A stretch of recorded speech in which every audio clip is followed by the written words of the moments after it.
All right, Isaiah 55 is where we'll be tonight, and we'll be looking at the first 5 verses here shortly. Show of hands, how many of you guys like Chick-fil-A? Anybody like to eat Chick-fil-A? Okay. How many of you guys have the app where you get like rewards points when you eat there? Right? Yeah, right. So how have you? This is you know what I'm talking about, right? This is a good day when you think, hey, I'm going to go get some chicken, and then you're like, let me check and see how many points I have, and it's enough. You can redeem those points for free food, right? Anybody ever done that? Does anyone get excited about? Is it just me? But you know what I'm talking about, right? I mean, it doesn't even have to be Chick-fil-A. You can do McDonald's rewards, dairy. I mean, all these restaurants have them.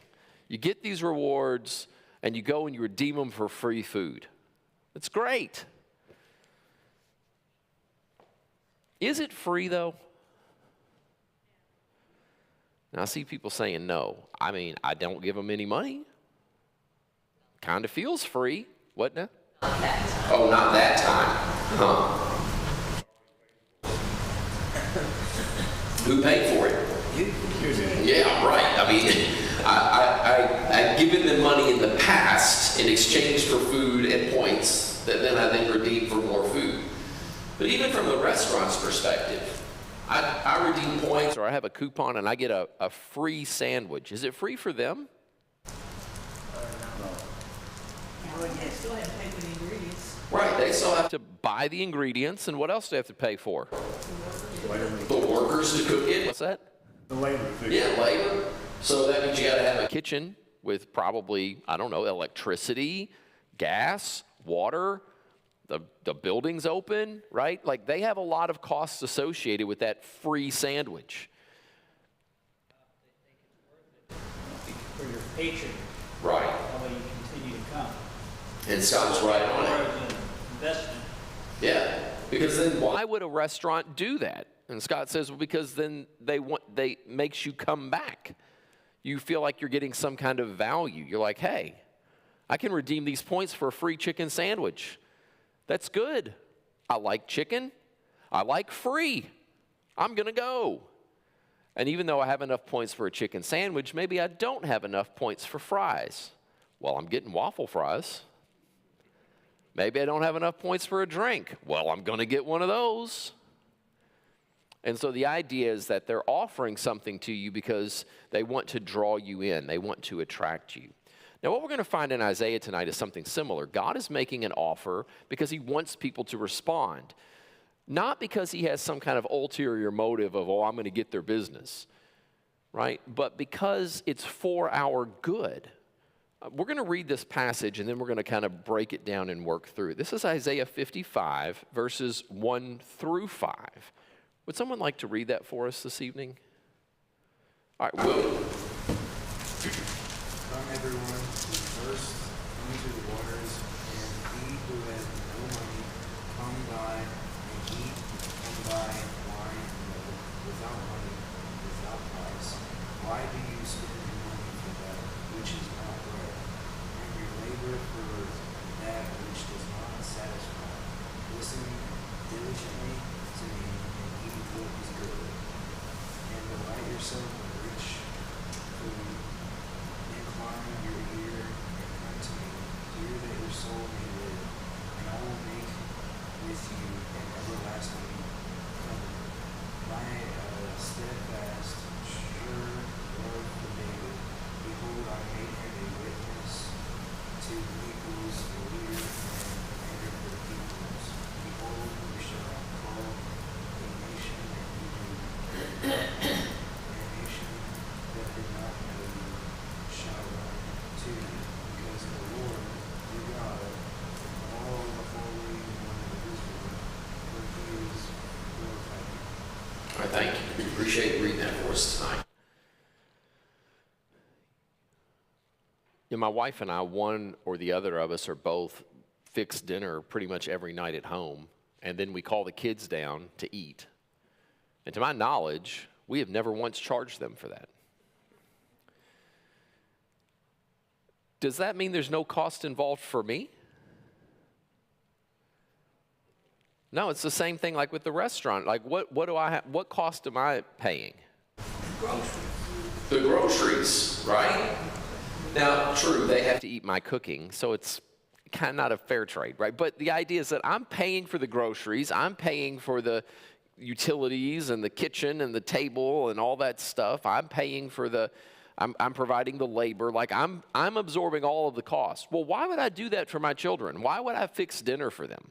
Because she loved them. Because I love them? Yeah. I mean, I guess that's one reason. Both of them. No, right. And what's the point? Why do we sit down and have dinner? Be together. To be together? Because we're hungry, right? I mean, we need to eat. I should be feeding my children, right? This is something that's important as a parent. I need to make sure my kids are fed. That doesn't mean they get to eat whatever they want, whenever they want. Calm down, right? But it means I'm going to provide dinner for them, right? Yeah, it doesn't mean they get to eat whatever they want, whenever they want. Amen. Amen. Okay. Wow. Well, we've touched a nerve. Okay. But almost every night I'll do this.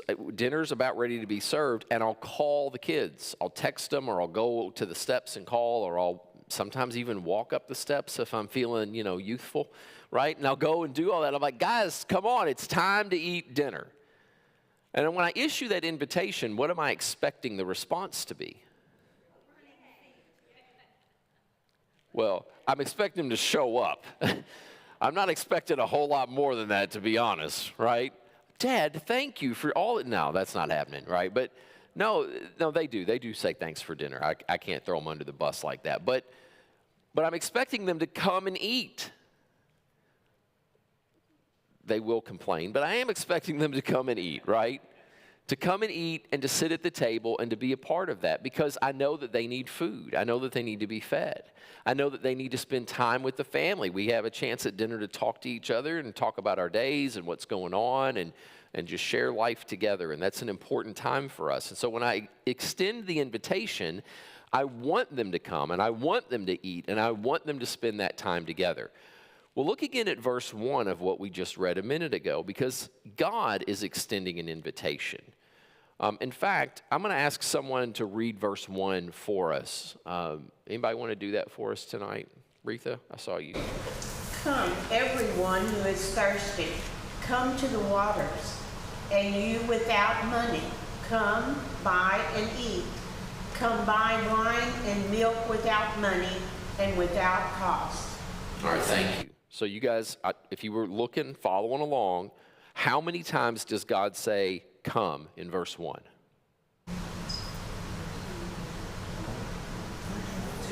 times. I think 4, 5. Wow, I got a lot of different answers here. I guess maybe it depends on your translation, right? It could. Mine has 4.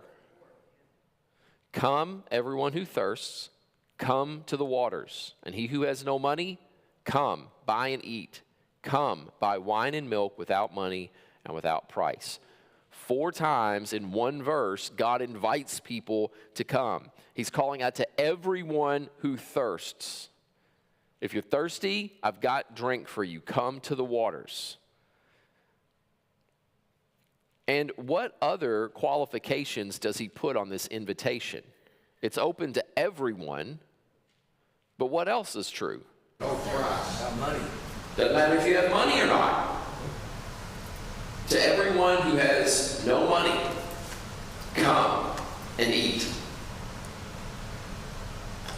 What else do you notice here in this verse about God's offer? You have a choice of beverages. Yeah. You do. You do. I like that, Charles. Yeah, no, it reminds me, when I was in college, we used to do events all the time at the Baptist campus ministry, and I was a part of that, and we would have like these get-togethers or whatever, and I was always often put in charge of beverages, and I took that job very seriously, and I provided a lot of options for people. Wanted to make sure everyone had something that they enjoyed drinking while they were there. So I had all these 2 liters and bottles of water and everything, and we had everything lined up and ready to go. God says, yeah, if you're thirsty, you can come drink water. But what else is there? He also says Milk, wine. Like This is not just, oh, you're thirsty? Well, here's a Dixie cup full of water and some crusty old bread. Take it and be quiet. No, there's a luxuriousness, a richness here that what God's offering is not just the bare minimum. He's not just offering the basics. He's saying, I'm giving you the best. Come and eat at my table. Come and drink with us. We're having all of this. We're having this feast. What else do we see here in verse 1? It also says to buy, though. It says you don't have to have money without price, but also buy. Yeah, how do you buy something without money? Well, you can. With an app? With an app. Credit card. I got to do it all the time. No, it's the idea that we've been talking about, right? That there is a cost involved, but you're not paying it. Right? It's been bought for you. You aren't buying it. The transaction has been made on your behalf. So the invitation is to come and be a part of this.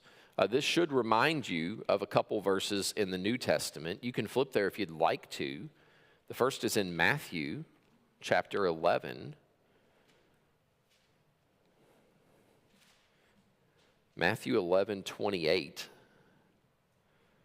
In fact, we'll look at a couple of these tonight.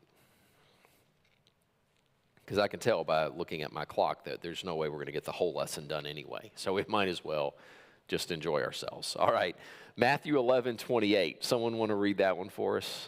I will. All right. They all who labor and are heavy laden, and I will give you rest. All right, thank you, John. Now, who's speaking here?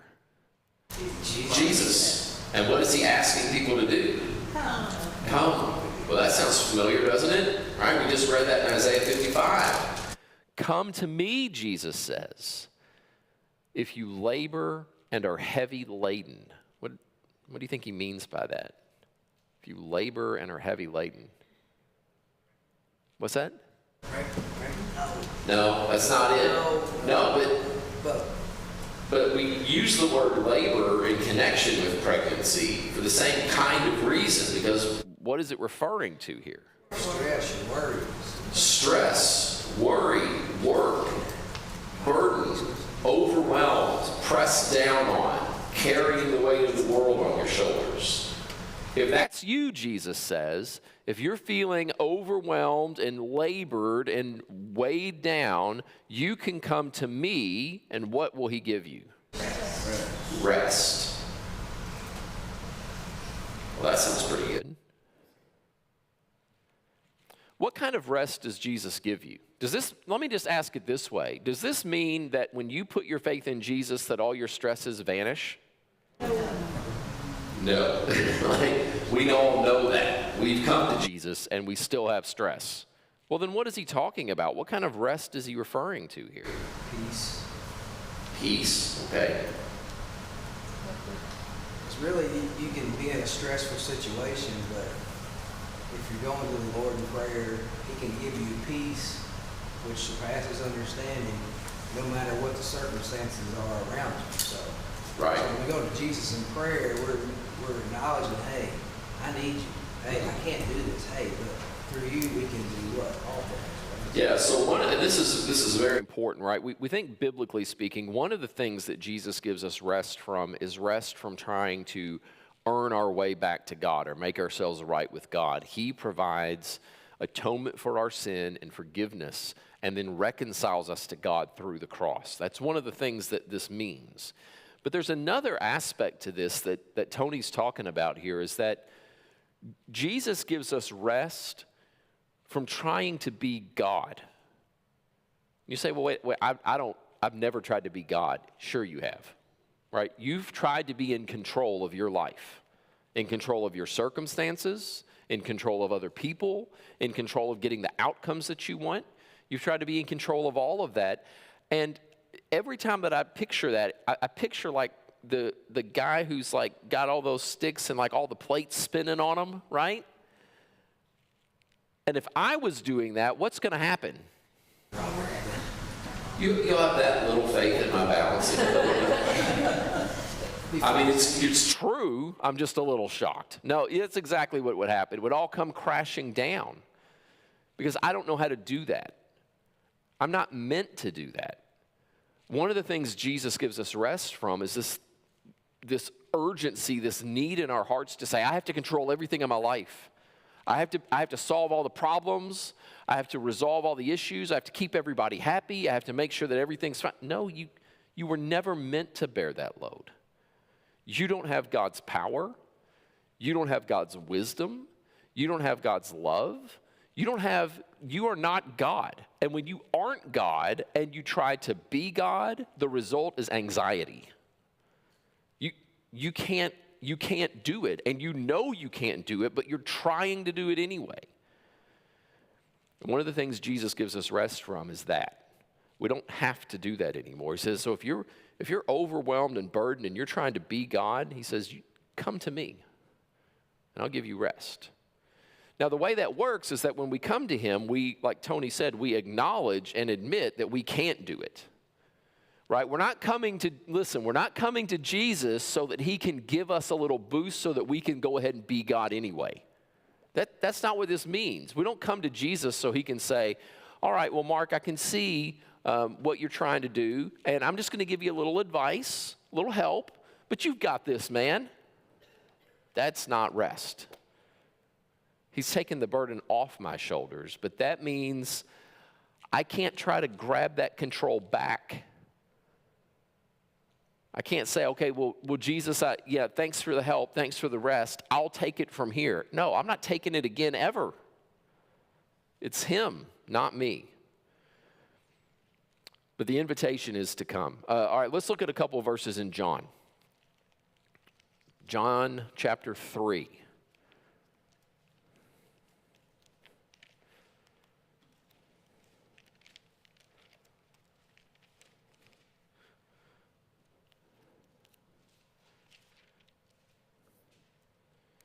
You guys might not be familiar with this one. John 3:16.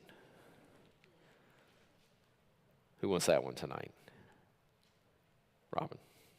For God so loved the world in this way, he gave his one and only Son, so that everyone who believes in him will not perish, but have everlasting life. Thank you, Robin. So God loved the world so much that he sent Jesus, and what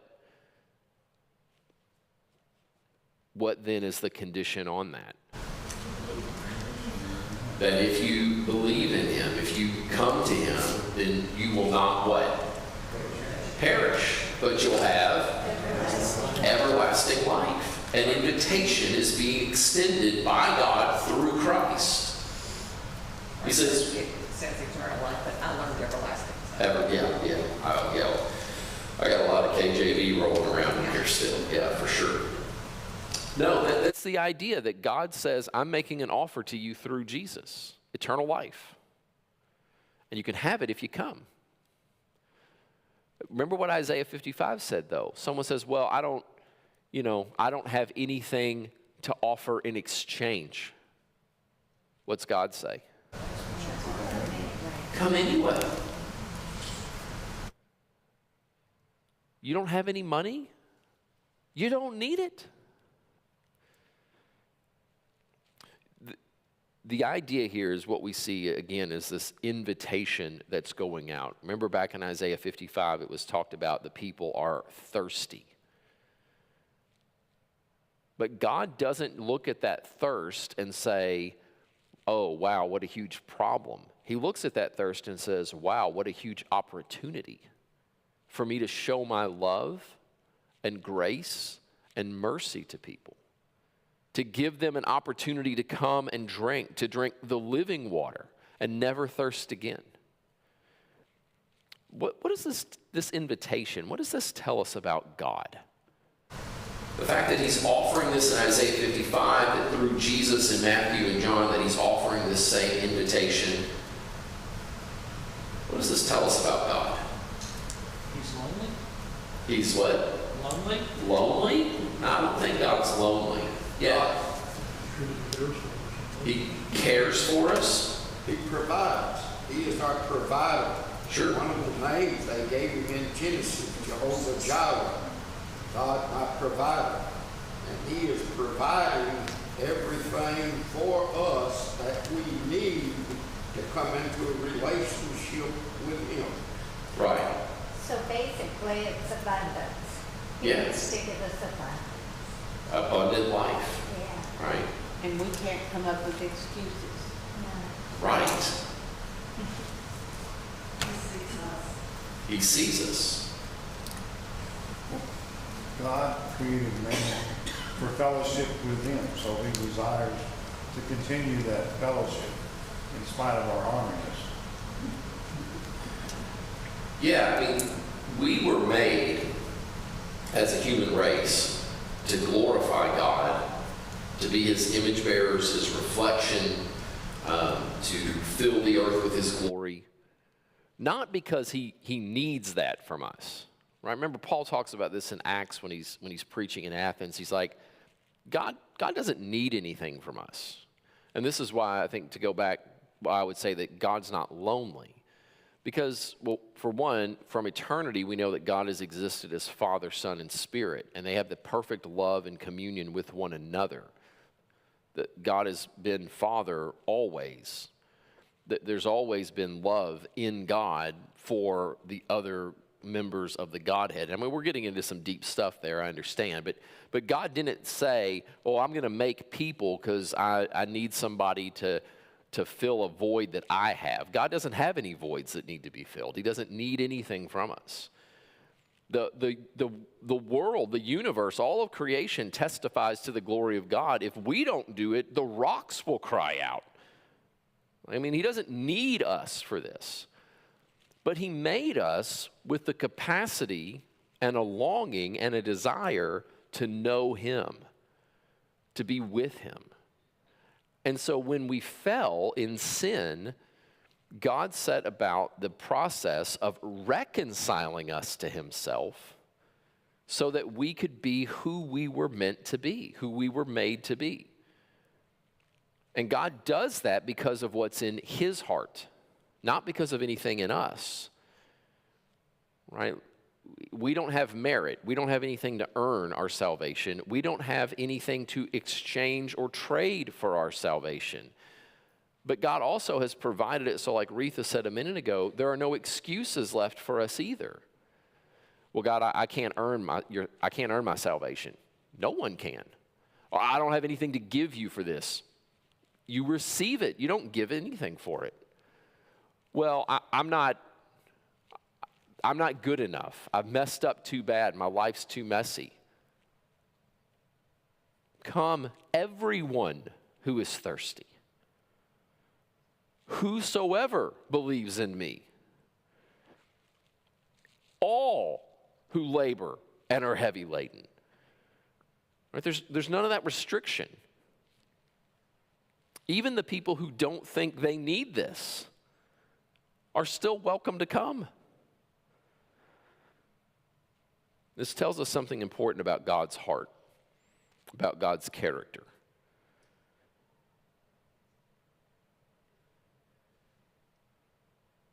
He invites everyone to come without exception. He does not require anything from us because there's nothing we could give him that he needs. He does this to show us who he is. And so this invitation that we see extended in Isaiah 51 is to everyone, or 55 rather, is to everyone who's thirsty. And if you don't have money, you come anyway. Yeah, that's right. He gave us his only son. Because that's the lengths to which he went. Now, if we don't accept this invitation, if we don't come to God through Christ, well, look at verse 2, Isaiah 55:2.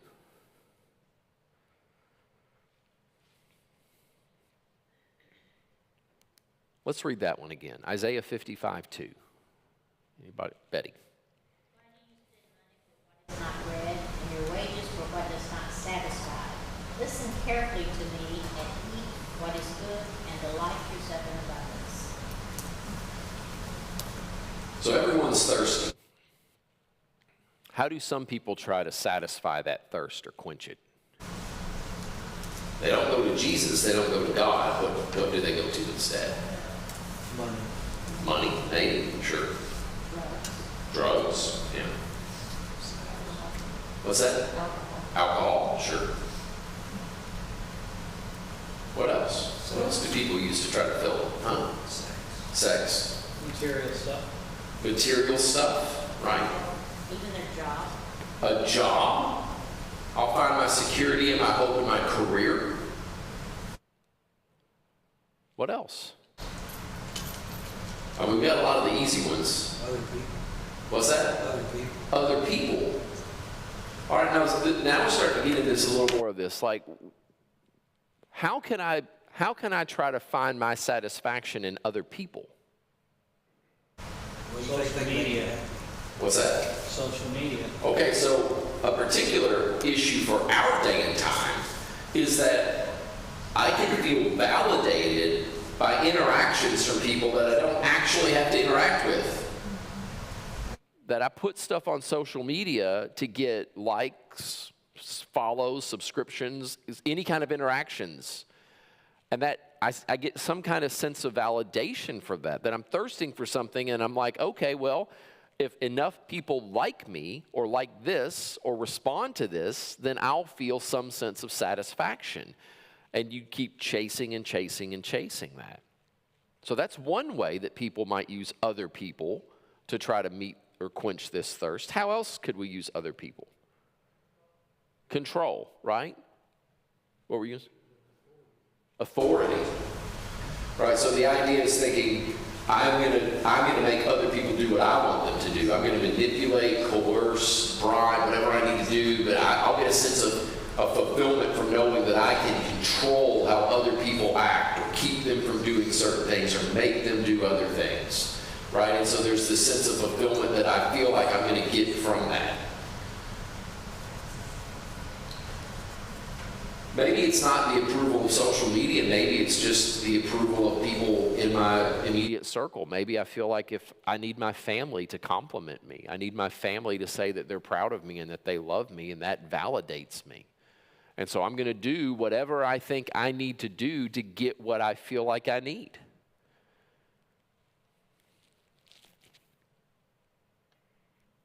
You know, somebody mentioned money earlier.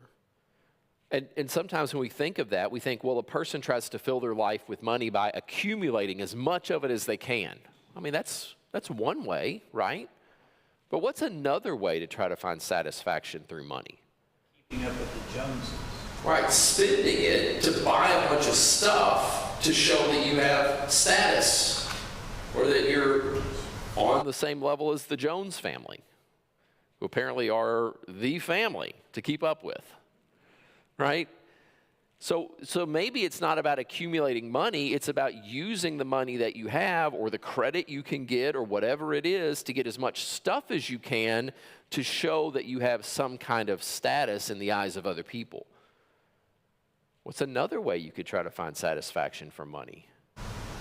Accumulate it, spend it, what else? What about giving it away? Now, how can I find satisfaction from money if I'm giving it away? I feel like I'm helping other people. Maybe I get gratitude from those people that I'm helping. Maybe other people, third parties, look at me and think, wow, what a generous guy. He really likes to help people. And maybe they never even say that to me, but I know they saw it. And I'm getting what I feel like I need from that. So look, whether it's other people or money or any of the other things we mentioned, verse 2 tells us that these things do not satisfy. Why can't they satisfy? Because you're made to want God. Yeah. Because they're not God. I have a thirst and a hunger that only Jesus satisfies. And anything that's not Jesus can't satisfy it. Oh, that doesn't stop us from trying. But there's no way to satisfy that apart from Christ. Person in the world and still be miserable. Happens all the time. You know, it would be one thing if only poor people committed suicide. You could make some kind of connection maybe between the lack of money or resources and a unhappiness in life, but that is not the case at all. In fact, suicide rates are higher among the more affluent. This has been years and years and years ago. But I remember watching an interview, I think it was 60 Minutes maybe, with Tom Brady, the NFL quarterback. He had just won maybe the third or fourth Super Bowl. He ended up getting like 7 of those things. I don't know. But he was, at the time, he had just married a supermodel. He was making millions and millions of dollars. He was the best athlete in his sport, top of the world. And in the interview, I remember hearing him say this to the interviewer. It's like, I just feel like there's got to be something more than this. And think how many people in the world would look at him and think, that's what I want. That's where I want to be. Fame, fortune, status, all the stuff that he's got. And he's got it. And he says, this can't be it. This can't be everything. And he's right. It's not. You know, there's that passage in Proverbs that talks about that, where the man prays and he's praying to God and he says, God, don't make me so poor that I'm tempted to steal and profane your name, right? Like, don't make me so hungry that I got to go steal food just to eat, and I'm tempted to do that. And I think everybody would be like, yes, Lord, please don't make me poor. But the next part of that prayer is, and Lord, don't make me so rich that I don't think I need you anymore. And I don't know quite as many people who would pray, God, please don't make me rich. And yet, from the perspective of that person in Proverbs, both of those are equally dangerous. Because both of those will tempt us to turn away from the only thing that can actually satisfy us. He says, why do you spend your money for that which is not bread? Jesus, remember, asked a similar question in Mark 8. What does it profit a man to gain the whole world and lose his soul? That is not a good trade. It's not even a good joke, but I always think of it when I hear it. You know, this guy he knew he was about to die, and so he begged God. He's like, can I just bring something with me to heaven? God's like, no, that's not how that works. You know, you don't get to bring stuff with you. He's like, God, please. There's just one thing. Finally, God's like, okay, I tell you what. There's a suitcase right there. You got one suitcase. Whatever you can fit in that, you can bring, and that's it.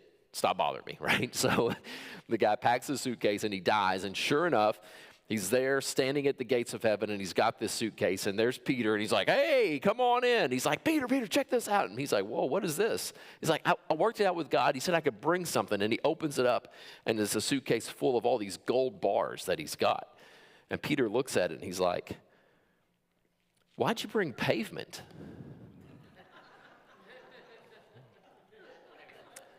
Now, in my defense, I told you it wasn't a good joke before I said it. But we think of all the things that we chase after and that people chase after, thinking, hey, if I just had this, if I just got that, then I'd have everything I wanted. If I only had this. And look, at different points in your life, for different people, it's always something different in the blank. Right? When you're young, you think, if I just had my own place to live. Right? Or if I just had a husband or a wife, or if I just had this job, or if I just had that kind of money.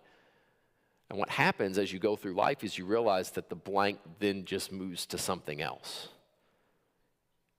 The chase never ends. Ecclesiastes says it's like chasing the wind. Good luck. You're never going to get satisfied that way. You're going to get exhausted. You're going to get worn out. You're going to get frustrated. You might even feel heavy laden. The good news is that if that's you, then you don't have to chase anymore, because you have an invitation to come and participate, to partake in the one thing that can satisfy you. And you don't have to bring anything. You just have to receive it. Jonathan Edwards was a pastor here in the early days of America. Here's what he said about this. He said, "Happiness and rest are what all men are in pursuit of. But the things of the world, which men most seek, they can never afford. They are laboring and spending themselves in vain. But Christ invites you to come to him and offers you this peace that he gives his true followers, which so much excels all that the world can afford." People spend their whole lives chasing things. And for what?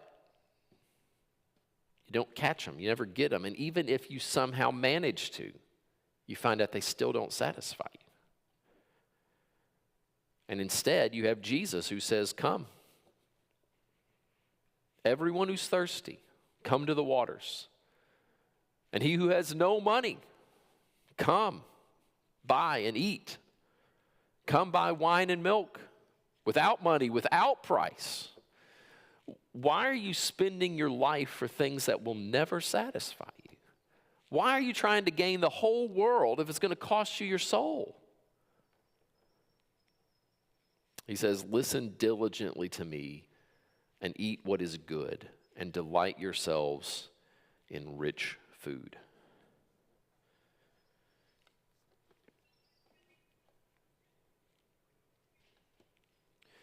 We spent a lot of time talking tonight about why the things of the world can't satisfy us, but I want to finish tonight by asking a different question. How can we be sure that Christ does? I mean, we talked a lot about how the things of this world can't quench that thirst. Jesus says he can, but a lot of other things promise they can quench that thirst, and they don't. So what gives us confidence that Jesus is actually able to do what he says, that he actually is able to satisfy? How do we know that Jesus really can make good on this promise? God does not lie. I heard two people talking at once. So, Charles, you go first. God does not lie. God doesn't lie. Okay. What up? Tony, were you saying something? Somebody over here? Jesus has overcome everything. Jesus has overcome everything. Yeah, he's overcome the world. Why would you not find peace?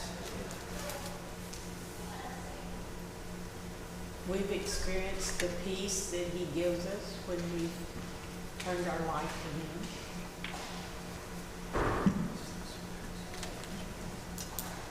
Yeah, Ron, I saw your hand. Go ahead. I couldn't agree with what you say.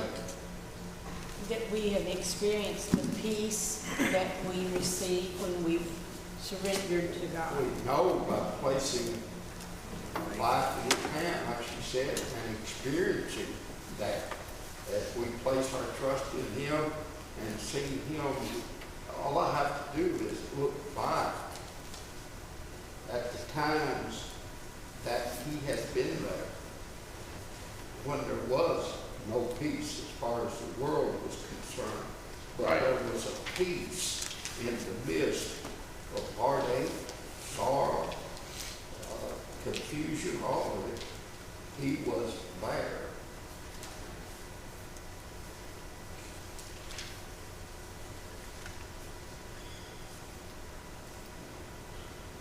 We think about how do we know that Jesus can satisfy us? Let me suggest a couple things to you. One, he made us. So he knows what we need, even better than we know what we need.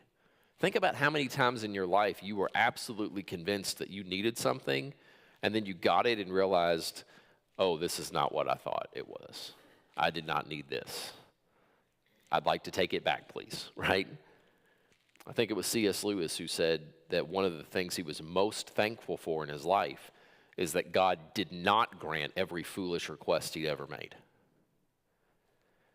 So one thing that gives us confidence that Christ really does satisfy us is that he knows what we need in the truest and deepest sense of the word.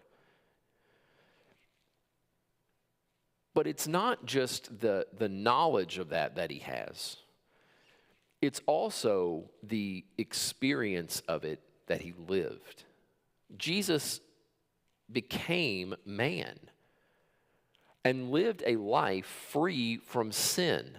Now, what that means in the way we're talking about it tonight is that he didn't chase after lesser things. He didn't seek satisfaction from other things. And yet Jesus was the most truly human and the most fully satisfied man that ever lived.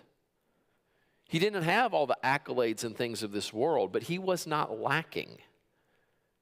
He had all that he needed. The author of Hebrews puts it this way. Since then we have a great high priest who has passed through the heavens, Jesus, the Son of God. Let us hold fast our confession. For we do not have a high priest who is unable to sympathize with our weaknesses, but one who in every respect has been tempted as we are, yet without sin. Let us then with confidence draw near to the throne of grace, that we may receive mercy and find grace to help in time of need.